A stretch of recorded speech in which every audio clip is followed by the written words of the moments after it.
What's going on YouTube? It's Dark Horse Jake here, and I'm bringing you a brand new video on the Call of Duty Ghost on the Xbox One, except today's just a little something different. I'm going to be showing you some of my photo work that I've done over the years, and kind of tell you guys a little bit about how I got started in photography, and kind of give you guys that little bit of a story.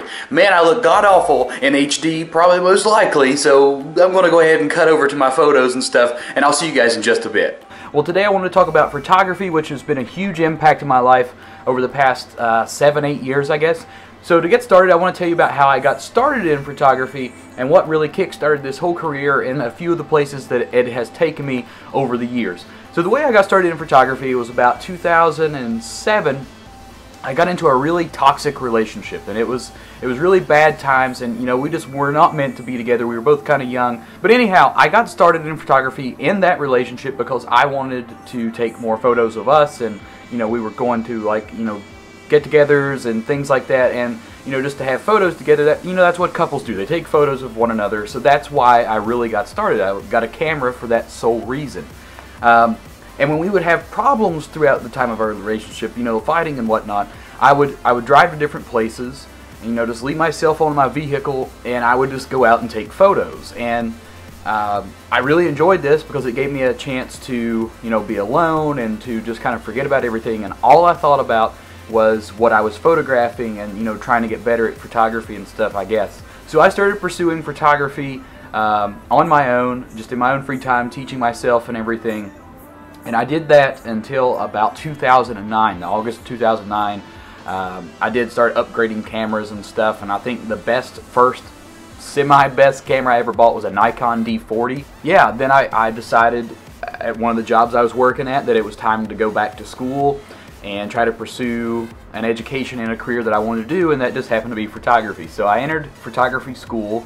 Thankfully there was actually one pretty close to my home. It was a private school, so it was rather expensive, but it was one of the best photography schools around because they still taught traditional photography. So yes, I know how to use a darkroom, large format, medium format cameras. I process my own film. So yeah, I mean, I can do a lot of different things in the photography world as far as, you know, different types of camera stuff. I have processed my own film. I have, you know, I develop it. I make my own prints and everything. And I actually have had a lot of experience doing that over the years, even though typically now I just stay digital.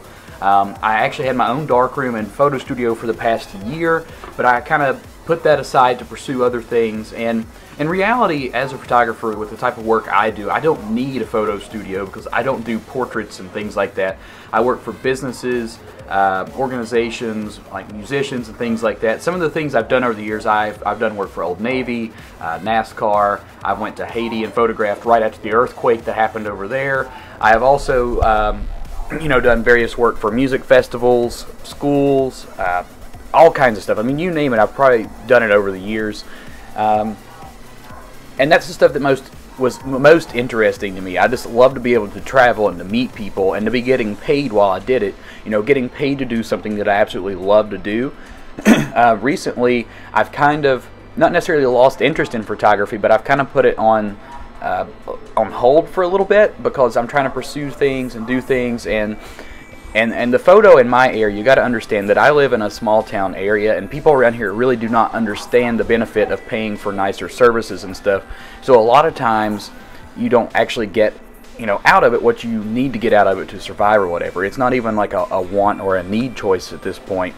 It's just the fact that, you know, you have to have so much to survive and have to have so much to keep doing things. You can only dwell upon your love and passion for so long before you have to start receiving other, you know, ends of resources to make things happen.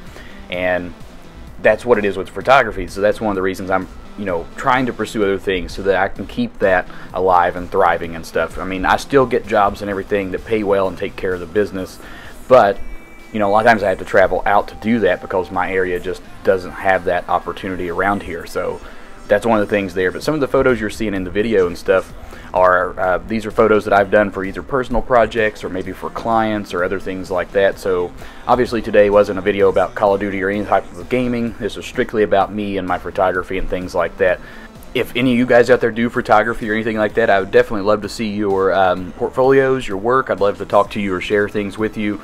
I do have a Flickr. I'll put a link for that in the description. I don't use it anymore because I don't like the way that Flickr has changed. You know, they want you to have like a Yahoo email now. They want you to do this and that, and then they basically totally dismantled the photography community that they had building there, I think, for professionals. I mean, but yeah, I always love talking to other creative individuals who also share a similar passion to me. I really love, you know, creative works, a lot of stuff that people put a lot of time and effort into. I'm a big Photoshop artist, so the majority of my photos do go through Photoshop. But it's not because, you know, I'm a bad photographer or anything. It's just that a lot of the visuals that I have to create things that I do through Photoshop for the lack of finances. You know, if I had the money to go out and build these elaborate $10,000 or $100,000 sets like I forget his name now. He's one of my favorite photographers too. But, you know, some of these photographers go out and build these elaborate sets and everything and have these huge budgets from the clients and stuff to build these things. I would do that, but since I don't, I have to rely on Photoshop. And I've always been a good Photoshop artist because my photography career actually comes from like a graphic design background. So I've always been big with graphic design and things of that nature. So that's kind of what has led into my photography and shaped it into what it is today. But I hope you guys have enjoyed some of the photos that's been up on this video, my little bit of a story of how I became to be a photographer. Hope you guys are enjoying these video segments where you get to know me just a little bit better.